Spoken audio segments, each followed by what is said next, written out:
Hey everybody, it's me, Jill, and welcome to Jill Informed. This is the recap of The Real Housewives of Beverly Hills, Season 12, Episode 4, The Crystal Conundrum.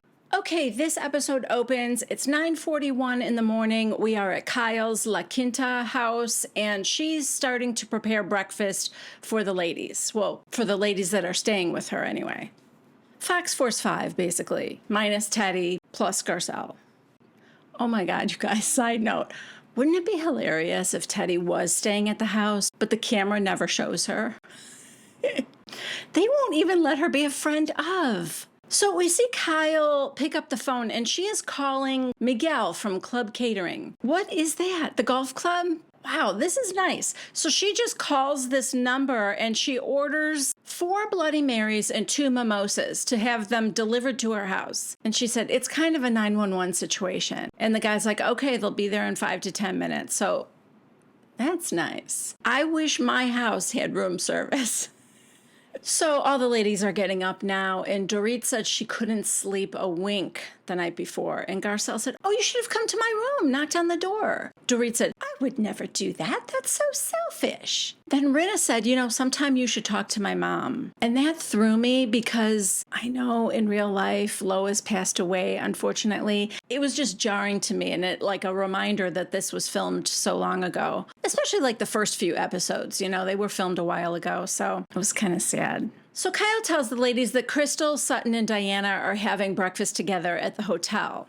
And Garcelle said, yeah, I texted Crystal last night. And she's like, I just want to go home. So the other ladies now, they're trying to figure out what was happening with Crystal the night before. Kyle's like, I don't know, maybe she's thinking that like we all care more about what happened to Dorit than we did her thing last year. But I kept telling her it's apples and oranges. Oh my God, Kyle. Crystal doesn't think that Sutton walking into her room to return a coat is the same thing as Dorit having 2 men break into her home in the middle of the night. Erica said, I think Crystal was defending Sutton, saying she's allowed to feel that way. You guys didn't validate my feelings last year. And Garcelle goes, oh, right, that's it. Leave it to the drunk to crack the case on that one. She's like a shitty Sherlock Holmes. Okay, so the Bloody Marys arrive and Garcelle goes to call Crystal. Garcelle has her on speakerphone, but she walks into the other room, although it's a big, like, you know, open concept kind of thing. So the dining room's right there. Everyone can see her and, you know, kind of hear her. She's a ways away, but if you wanted to have a private conversation with Crystal, don't put her on speakerphone. Otherwise, just stay right there so that everybody can hear. Kyle and Dorit are both like craning their necks to hear what's being said. Meanwhile, drunk Erica is wiping her hands on Rinna's robe. I'm sorry, get up and get a towel. So Garcelle wants Crystal to come to the house so that they can clear the air. And, you know, everyone can go home feeling okay with each other. Meanwhile, Kyle's saying, I can't believe it was a year ago that we were all here in this house. Erica, and my life was in shambles then. It's not now? Erica would like to thank the ladies for accepting her for the wild animal that she was last year. For accepting me for the wild animal that I was. So let me tell the story. The small town, I'm so worried about my mother reputation. You shut up. Don't talk to me like that. Or what? Seriously. Or what? And the drunk that I am this year. Excuse me, her inner thug just called Sutton a bitch last night. And at Harry's birthday party, told Sutton to go fuck herself. So, you know, not sure wild animal should be a past tense descriptor. God, so now Erica says, I've been dragged through the mud for 12 months for something I didn't do. It never happened. And Garcelle interrupts and she goes, I think, to be fair, one of the reasons, though, is that you didn't show compassion. Erica, I really hoped that it didn't happen. And Garcelle goes, but you didn't say that. Erica, but I can't. Garcelle, why can't you? Erica, no. Because when you're in a legal situation like that, every word counts. We're not even sure there were people who weren't paid. Yeah, that's what she said. Not sure that there were people who didn't get paid their settlement money. Kyle and Dorit are now trying to clarify that what Erica just implied is that the victims could be lying. Erica, There's a chance. Garcelle, no way. Erica, yeah, way. In Garcelle's confessional, she's like, these victims are just like regular people. Why would they come after Tom if they had been paid? Of course. And even if they were evil and deceitful and stupid, for one thing, they really think they're going to scam a high-powered attorney. Whatever. Even if they were all that, they would have had to also convince a whole bunch of other people that received settlement money to go along with pretending that they didn't. That didn't happen. Plus, it's not even all victims from the Lion Air crash. Tom stole settlement money from other people. I had talked last week about the guy who was in his house when his house exploded, and that was something faulty with like either the gas line or something like that. He was sitting on the couch next to his girlfriend. The house exploded. His girlfriend is dead, and he has such severe burns all over his body and now scar tissue. He's had several surgeries. He needs several more. And the settlement money that he kept calling Tom about never came. I watched The Housewife and the Hustler, okay? I know what's going on here. I know who to believe. Erica goes, you could allege anything in a lawsuit. And then Rinna said, yeah, you'd be sued for anything. Really, Rinna? That's the side you want to take on this? Because I don't think that's going to age well for you. In Erica's confessional, she said, there was a time when I would walk past the tabloids and there'd be pictures of me and articles all about me. And I thought to myself, these bad stories are sticking. And why? Because people want them to be true. Or, just hear me out, they are true. She goes on to say, people just want me to fail, but that's not happening, ever. And I don't care who likes me and who doesn't. Apparently, wouldn't you want to ask yourself, why does the general public want me to fail? Could it be something I'm doing wrong? Okay, so here comes Crystal now. She's agreed to stay for 10 minutes, and she's alone. I thought for sure Sutton and Diana would be with her, but maybe she really is going home right after this. And then the slosh over here goes, there she is, the lady of the hour. Erica almost called Crystal a lady of the evening. She's like, I'm lit. Well, you better be, because, that's your storyline this year. Drink up. Side note, Kyle ordered 4 Bloody Marys and 2 mimosas. Now, doesn't take a detective to see that Kyle and Garcelle were drinking mimosas, and Dorit, Rinna, and Erica were drinking Bloody Marys. Who was the extra Bloody Mary for? Erica? Did Drunko have to have 2? Either that or Teddy really is staying at the house.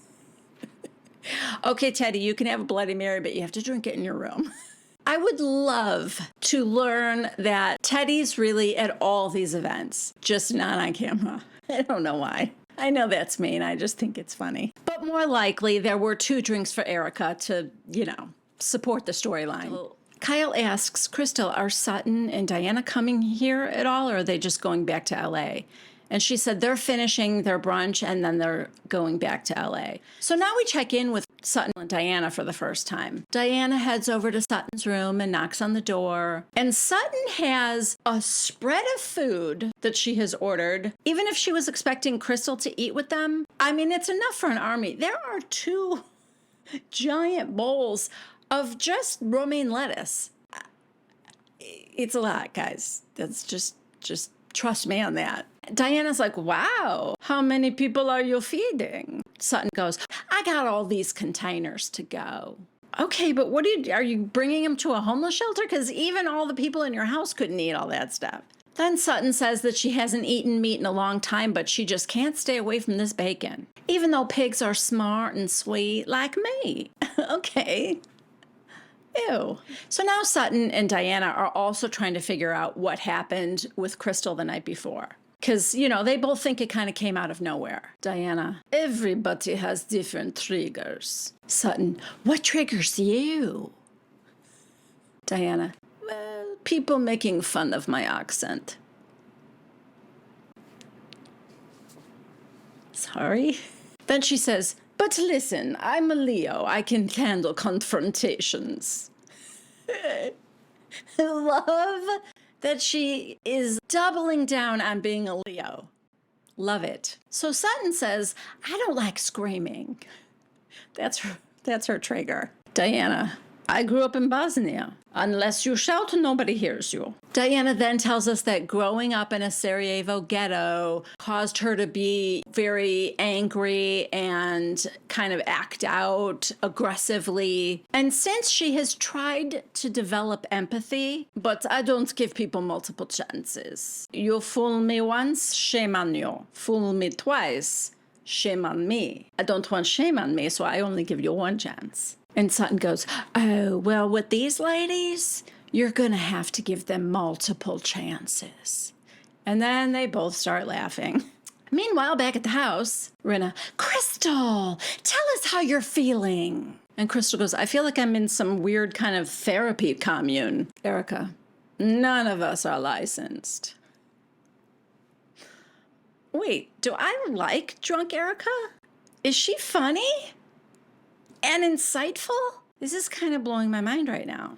And Dorit goes, we don't want you to feel like you were unheard last night. Crystal, I want to be very clear. Okay, side note, guys, I'm just going to say it. Every time Crystal says, I want to be very clear, she says something very vague and murky. Anyway, this time she says, I want to get through this conversation, and then I never want to talk about it again. Rinna. Okay, so this is Crystal being clear. So what triggered me was tears are welling up in her eyes. I actually don't like being emotional. Dorit, take your time, my dear. My love bug. Crystal, last year when I was telling you guys how I felt, I feel like there was a massive campaign to negate how I was feeling. We flash back to, violate. That's a very strong word. Shouldn't use the word violate. And, do you guys remember all the dictionary definitions of the word violate? So she says what triggered her last night was that she was holding on to this. And Garcelle said, you said you didn't feel safe last night. Crystal, yeah, my emotions in this group, that's why I shut down a lot. Yeah, I mean, that doesn't make sense. But also, I feel like I'm going to end up saying this a lot, but you guys know how Crystal is. You know the words she uses. I'm not going to say it's hyperbole, but it's, words like triggered and I felt violated or I feel unsafe. Those are all sort of newer terms. And, back in my day, if you said you feel unsafe, that meant you were in probably physical danger, actual danger. Well, that's not the only definition for it anymore. Now I feel like unsafe is sort of a spectrum. And it can mean everybody in this room is against me and I feel, bullied, and that feels unsafe. Could she have said, that makes me feel uncomfortable? Yes. If she said, I feel uncomfortable, I want to go home last night, nobody would have a problem with it. But they really do parse out every word she says and make it a thing. And I think it's just that she exaggerates a little bit for effect, I think. I think her definition for those words she uses are more modern than the other women think. Just my opinion. Don't come for me. Anyway, case in point, Dorit in her confessional said, saying this isn't a safe space because a group of adult women disagree with you. Sweetheart, that's a vacation compared to what I went through. That's not how she meant it. Again, I think her definition of unsafe has more nuance to it, let's say. So anyway, Crystal's now drying her tears while Kyle's dogs are now chowing down on all the food that is on a low table in front of the ladies. Everyone's reaction, I chose to... Oh my God, this dog is this dog is vicious. Go ahead, Crystal. Relentless. I am so sorry. She's relentless. I swear to God, that Bambi should be a friend of. That's how thirsty that bitch is. She's a female dog, that's all I meant. Bambi and Teddy should be allowed to come on the girls' trips and stuff, right? To her credit, I will just say, finally, Kyle is shooing the dogs out of the room, but come on, man. Anyway, when she comes back, she said, I'm sorry if I made you feel unheard. I just think like I'm a fixer and I always want to patch things up with people. Garcelle, a fixer or a stirrer? People are well, I don't think Kyle's laughing, but Rin is like, half and half, maybe. They're having a good time with it. In her confessional, Garcelle said, this is Kyle fixing things. Okay, you're a bit of a stirrer too, Garcelle. You and Kyle both kind of do the same thing. You act like, in the interest of getting things out in the open, let's do this in front of everybody. You did it the night before. Okay, now that Sutton's here, let's all talk about what she said. Even though she was there when Sutton apologized to Dorit at Kyle's store. So I'm not sure what that was about if it wasn't a little stirring, right, Garcelle? You know, of course we love the stirring. Just saying. Anyway, Kyle gets Crystal to agree that, you know, just please don't hold on to something for a year if it's bothering you. And she agreed that she wouldn't. Side note, guys, look at what Crystal is holding in her hands. Looks like that might be the 4th Bloody Mary. Oh, bravo. You didn't think we would notice. Kyle actually ordered that Bloody Mary for Crystal before Garcelle even called her and tried to talk her into coming over. Oh my God, you guys, this is exactly the kind of stupid stuff that I notice. Moving on. Garcelle, who 2 minutes ago you accused Kyle of doing it, Garcelle says, can I just say, I've been holding on to this, and I know what I'm about to say may be explosive. Go on. Everyone's like, uh-oh, and oh God. Because really, at this point, nobody knows who she's directing this at. But it was Crystal. She said, I feel that when you and Sutton had your thing last year, I felt like no matter what she said, like she could have said the sky is blue, that you were going to say, are you that girl? I just feel like it was a setup. Okay, so Crystal says, well, now that you know me, do you still think that? Garcelle, I don't know. Crystal's like, oh, okay. In Crystal's confessional, you know, she's not too happy with Garcelle. She said, after knowing me for 2 years now, you think that's something I would do? Like, that's so out of character for me. Well, I mean, you did it once right away after the ladies met you. So maybe they do think that's your character. I don't know. Anyway, what Crystal does say to Garcelle is, you weren't there. And Garcelle said, you're right, I wasn't. That's fair. And then to Kyle, she said, you were there. There was a lot more said that was very dark. Everyone is shocked. Erica is gleeful, happy. It's hard to tell her expression, but knowing that this was something that Sutton said, of course, that makes her feel very good inside. Erica, I wish we would have known that. I bet you do. In Rena's confessional, she's like, that's your friend that you're talking about. If I was Sutton, I'd be pissed. Crystal, it was the very first time I ever spoke to Sutton. Kyle, in Tahoe at the bar? Crystal, you were there. Kyle goes, I know, but I don't remember that part. Crystal, you probably blocked it out. Are you kidding me? If Sutton had said something really dark, like racist, you think that Kyle would have blocked it out? Or ran to tell the others? I'm going with the latter. Look what she did with sorry, I didn't have a gun to my head. She didn't block that out. Crystal, you were drunk. And Kyle goes, I remember the conversation. She's not here to defend herself, and now we're saying that she said something very dark. And Crystal goes, okay, we're not going there. Honey, you went there. Now Garcelle's phone rings, so she goes outside to talk to her son Oliver. Erica says to Crystal, can I just ask, I mean, now that we brought it up, what is it? I mean, you know she would love to hear something terrible that Sutton said. And Crystal goes, no. Erica, so you're not going to say it? Crystal, nope.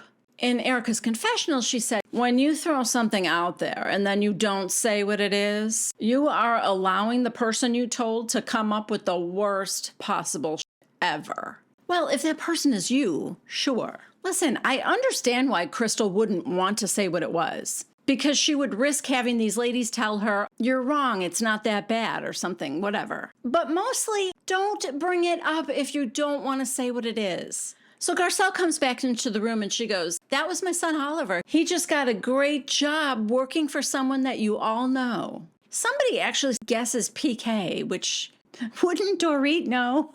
Anyway, I guessed who it is. I will give you guys a moment to guess. Yeah, you're all right. It's Lisa Vanderpump. I wouldn't call that a great opportunity because what is he doing? Bartending? Is he a server at Sir? I mean, who else does she employ? I don't know. Maybe it's something else. Anyway, everyone is going, oh my God, and laughing. And I don't know if you heard this or not, but Crystal goes, I don't know her. Crystal is mad at Garcelle, I think. Dorit's teasing, Garcelle, right there is the quickest way for you to get home. Right up that mountain. You can go now. You know. Still don't love Lisa Vanderpump, I guess. Okay, so everybody is heading home now. I guess it was just the one night and like to see Kyle's grand opening and now they're going home. Not much of a girls' trip. So now we are at Dorit's house and PK is bellowing for another Diet Coke. Dorit's like, how many have you had today, love bug? I guess that was going to be his third, and she's trying to get him to drink water. PK's diabetic. We had that whole story like 2 seasons ago. But Dorit says he refuses to change his lifestyle. So Dorit would like to get a handle on her PTSD. And she tells us that, you know, the kids come into her room every night to sleep in her bed. And now when her bedroom door opens, she very understandably, you know, gets panicky. PK's like, well, why don't you take a few days off, babe? Ring a few of the ladies and go and have some fun. She just came from being with the ladies. I mean, I'm not saying it was fun. It was Kyle's store opening, but still, she was just with all of them. Also, he said ring up a few of the ladies. Is he suggesting that she go on a trip with not the whole cast? Oh, maybe just Fox Force 5. So he tells her to go to Punta Mita, which I've never heard of, I assume is in Mexico. But just the idea of it kind of calms her down. So yes, she thinks it's a great idea. PK, it will be good for you, my love. Then we just have to agree on what shows I can watch without you. Is that like a universal thing now? I think with like all these like shows that people stream or, you know, binge watch, you've got all these couples who like, you know, have these certain shows that they watch together. It probably really became prevalent during the pandemic. But anyway, it's funny. Chris and I are like that too. I'm sure you guys are like that. Dorit's like, nothing. You can watch nothing without me. And he said he wanted to start watching Squid Game, which I watched without my husband. But without me there, he's only allowed to watch like Star Trek or that Picard, whatever that, just stupid shows. Anything else, he's got to like run it past me first. Okay, now we are at Sutton's store. This is the party to, you know, introduce Alexis Mobile, her French designer. She gets in and she's like, well, I have to get changed. And it's, you know, of course she's wearing an Alexis Mobile dress. And she comes out of the dressing room and I'm like, oh, that's cute. And then she turns around and oops, she's got it on backwards. No, she doesn't. It just looks that way. I'm not that into it. Do you guys remember Celine Dion at some awards show? She had worn like a blazer that looked like it was on backwards. It's unsettling to me. The dress is kind of cute from the front, though. Next, we cut to Diana's house where she's getting her glam done by her team. And her makeup artist says, you've never been to Sutton's store before, have you? Diana, I have never been to a store. Well, that's not true because you were Kyle's. So now I can confirm I have seen you in a store before, Diana. I know I joke about her like being so rich that she doesn't even know what a store is and all that. But one of you pointed out in the comments, she was not always rich. She was poor. And so to act like she's never been in a store, I mean, you know, that's a bit of an exaggeration. The only thing I will give her the benefit of the doubt for is the outlet store when Crystal asked her if she had been to Palm Springs where all the outlets are, and she didn't know what an outlet was. That is possible because she was not born here. There's a slight possibility she didn't know what an outlet store was. Oh my God. Okay, now her stylist says, I've known Diana for like 15 years now. She's never been to a store because she has allergies. What? Oh my God, there's too much dust in stores. That is the dumbest explanation I have ever heard. I would sooner believe that Diana doesn't know what a store is than she's never been in one because of her allergies. Diana, I think it's the chemicals too. And you know, my eyes start popping out and I start swelling up. Good Lord, woman. Somebody needs to get this woman a bubble stat. How do you function in life? Listen, I get it if you can't walk into a Bath and Body Works or, you know, I don't know, a dusty old antique store or something. But are you telling me you can't walk into Macy's without your eyes bugging out and your face swelling up? I mean, that didn't happen in Kyle's store. Oh, okay. So now we are in the car with Dorit and Kyle. They're riding to Sutton's together. And Dorit said, I spoke to Rinna. I called to check in on her. I guess Lisa had just sent everyone a text saying that Lois had a stroke.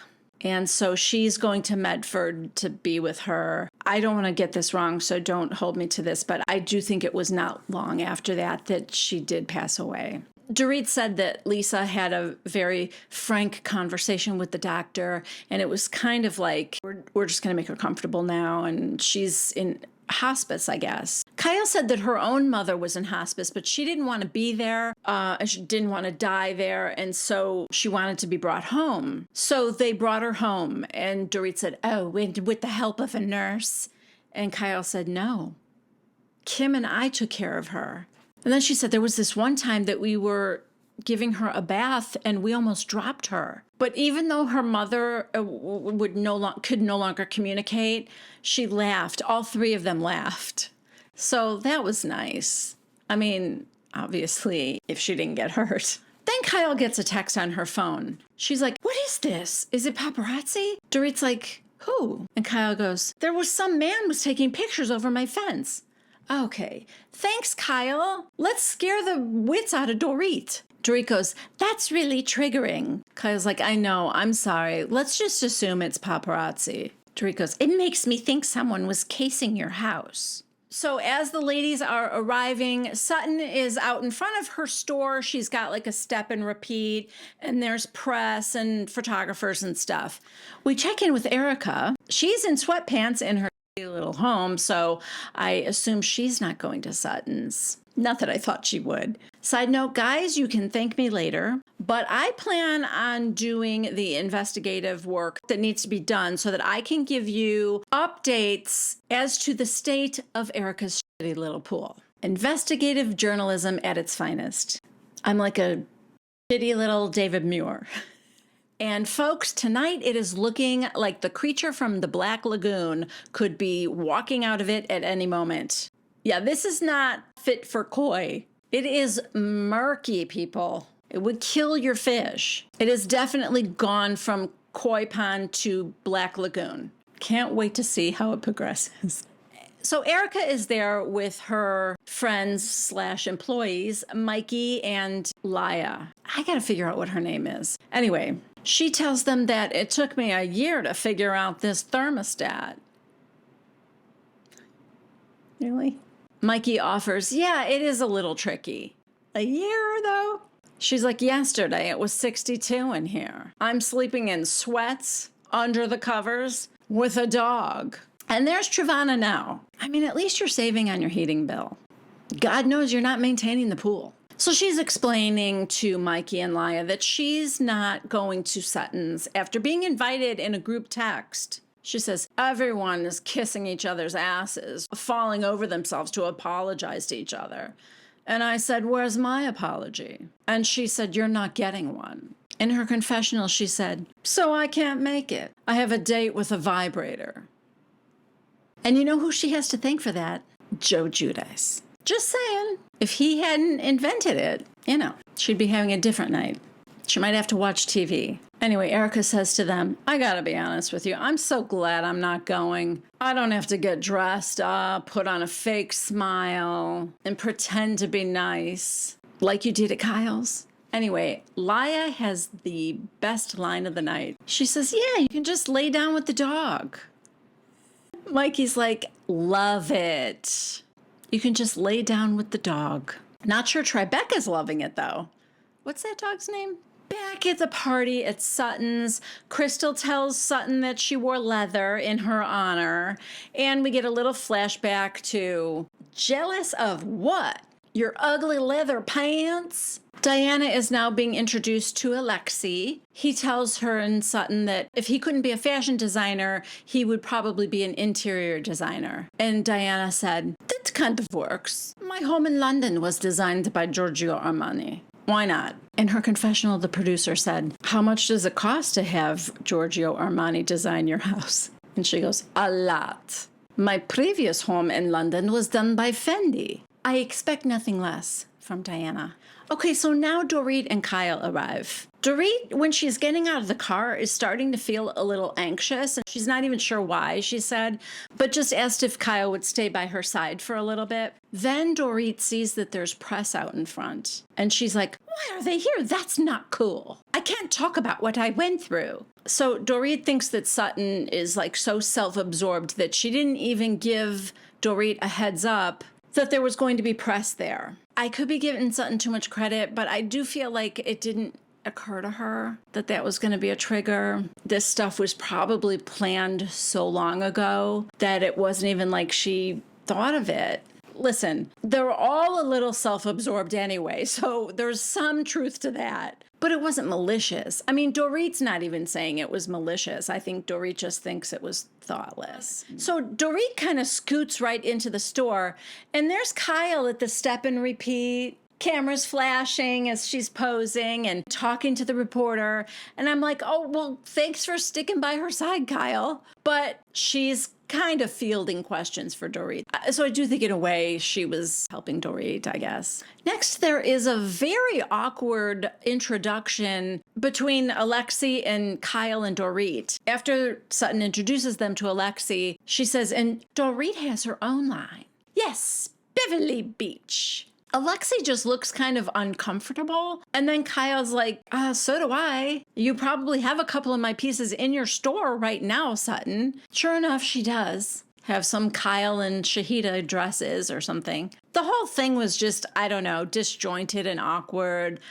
At first, Kyle's like joking that, oh, I'm glad you got Alexi here. Kind of suggesting that Alexi was like stopped at the border for nefarious reasons, and it was just weird and awkward. So a little later, Kyle approaches Sutton and said, can I ask you a question? Is everything okay with you and Crystal? Mm-hmm. Trust me, if she had heard Sutton say something very dark, she would have remembered every word of it. So Sutton said, yeah, Kyle, I'm asking because we had a very awkward conversation at my house. Go on, Kyle. You fixing things right now? We get a flashback to Crystal saying there was a lot more said that was very dark. Kyle, Crystal said something like what you said was so dark that she couldn't say it. And I said, that didn't happen. I was there. That didn't happen. Well, you didn't exactly say that didn't happen. You said, I don't remember that part. And Sutton said, I wouldn't say anything horrible. Kyle goes, I know that. And honestly, guys, if she did, would Crystal be able to be friends with her or forgive that? I don't think I could. You know, Crystal and Sutton got pretty close off season when it wasn't being filmed. So there's no way. So what's going on here is that Sutton does not want to relive history. She said, when you go through something like Crystal and I did, and you get better and you grow from it, then let that tree stand tall. So now Garcelle walks up, and Garcelle's like, real quick, I just felt like what she alluded to made me feel like it was something that might change our dynamic. Like if you had said something crazy. In her confessional, Sutton said, I'm remaining calm because I know I didn't say anything dark. Garcelle's like, Watch your back with your new friend. That's all I'm saying. Okay, Garcelle. Okay, so now, while Crystal and Sutton are across the room laughing and taking pictures together like they're a couple at senior prom, Kyle and Garcelle are stirring the pot together. Garcelle's like, Sutton obviously doesn't want to go back there. Kyle, I get that, but like you can't just say it was so awful and then not say what it is, leaving it open to interpretation. People will assume the worst. And now Crystal approaches them. Hey, what's going on? Kyle, well, we're actually talking about that conversation in La Quinta. You know, the one that you clearly said you never want to talk about again? Yeah, that one. We're talking about that one. Crystal goes, at the house? I love that Crystal thinks that there could possibly be any other conversation that they're talking about. No, the one that we had when we were horseback riding. Kyle's like, yeah, here's what I want to say. In that conversation, Garcelle had certain feelings, and then instead of just defending yourself to Garcelle, you all of a sudden brought up Sutton, that she said something so dark and horrible. I was there. She didn't say anything like, oh my God, horrific. Yeah, also not so sure that the white lady should be the judge of that, but, you know, go on. Crystal said, you don't remember it, and that's fine. And Kyle goes, quit telling me that, Crystal. I don't like that. I do remember. And Crystal said, it doesn't affect you the way it would me or probably Garcelle. Garcelle, okay, so you got to tell me what she said. Crystal, no. Garcelle, in my mind, I'm thinking the worst. In Garcelle's confessional, she goes, here we go again with Crystal's word choice. Dark is a very dangerous word because it could make me question my friendship with Sutton. Yeah, but again, it's obviously not threatening Crystal's friendship with Sutton. So maybe we don't immediately jump to Sutton is a clanswoman.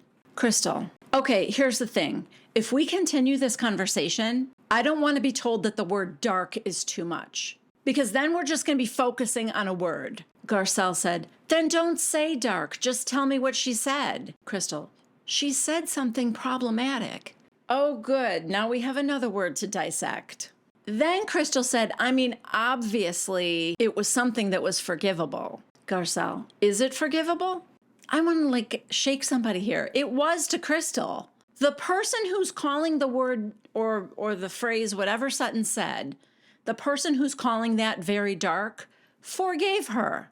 Kyle's like, but then why bring it up in La Quinta if it's so forgivable? And Crystal says, to Garcelle, because the question that you asked me is very damaging. Okay, so now we are joined by Sutton, Dorit, and Diana. Again, Sutton said, I've apologized. I've changed. I've learned, and I just can't take it unless we can go forward. Now, I'm no expert here, but it does seem like Sutton's a little bit afraid of what Crystal is going to say she said. I'm thinking if it's true that, like Sutton told us in her confessional, she's able to remain calm because she knows that she would never have said something very dark, then wouldn't you say, just say it? You have my permission to say what I said. Let everybody see if they think it's very dark. Honestly, at the very least, I think Garcelle should be told. Garcelle already said, I would like to know if this is going to affect my friendship with Sutton. I don't feel like the other women need to know or have a right to know or anything like that. Anyway, they're going back and forth. And Dorit said that in defending herself, she opened up a can of worms that she's not willing to talk about. Crystal thinks it never would have been good enough to just tell Garcelle no. I wouldn't have said, are you that girl no matter what? She felt like she needed to back it up by saying, nope, she said something very dark. That's why I said it. Side note, this whole conversation, I think it was 2 seasons ago, it was on camera. So I feel like if it was something very damning, it would already have been out there. Even if Bravo cut it, or I just think somebody, if it was very racist, I think it would have been out there. Somehow, someone would have leaked it. So anyway, Crystal said, it wouldn't have been enough. And Dorit said, well, then it's still not enough because you're not willing to talk about it. Crystal, well, it's enough for me. Then why wasn't just saying no enough for you? See, I also think Crystal doesn't want to say what it is. Not because she's being a good friend to Sutton, but because she probably knows she embellished a little bit by saying it was very dark. She knows how she is. We all know how she is. Anyway, Sutton, who also wants to keep it under wraps, said, the can of worms that she opened are expired. They're dead. Diana, who's dead? The worms? You see why it is hard to follow? Because all I hear are the worms are dead. Crystal, I got accused. I defended myself. Garcelle, but why use the word dark? That's almost funny. Crystal goes, Garcelle, talked about this. Do not tell me what word to use. Well, we're not going to find out, guys, because we move on. Now it's the next day or so, and we are at Dorit's house. Dorit's like, Babalish, I've got my EMDR session today. PK tells her that George, I assume Boy George, brought up a valid point, babe. The robbers have taken your belongings. They invaded and violated your home. Violated. There's that word again. Just kidding. Definitely applies here. Don't let them take your business. Don't let them take your life. You get on with it, babe. In her confessional, Dorit said, they've taken more than just my belongings. They've taken my ability to feel safe and whole. Yeah, I get that. So I guess EMDR is a type of therapy that can be beneficial for trauma victims. I guess the goal is to eventually be able to think about the traumatic event and associate it with feeling calm and, peaceful. And take a breath.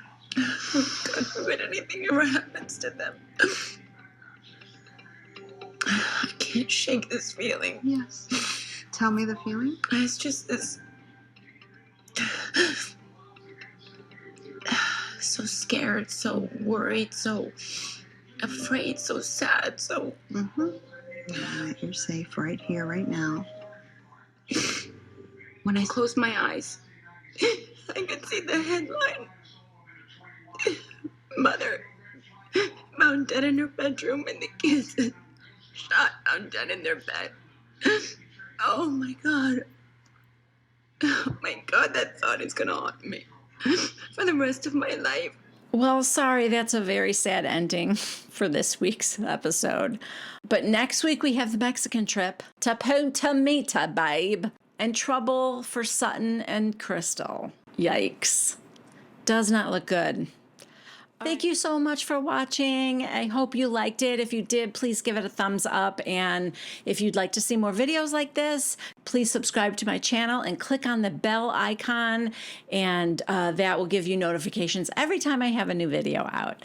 As always, I am an Amazon associate. I have some items in the description box below. If you click on any of those hyperlinks, it will take you right to Amazon. And you don't even have to buy the item I linked. You can then just purchase something else, and I will receive a small credit for that. So thank you in advance for that. Okay, that's it from me.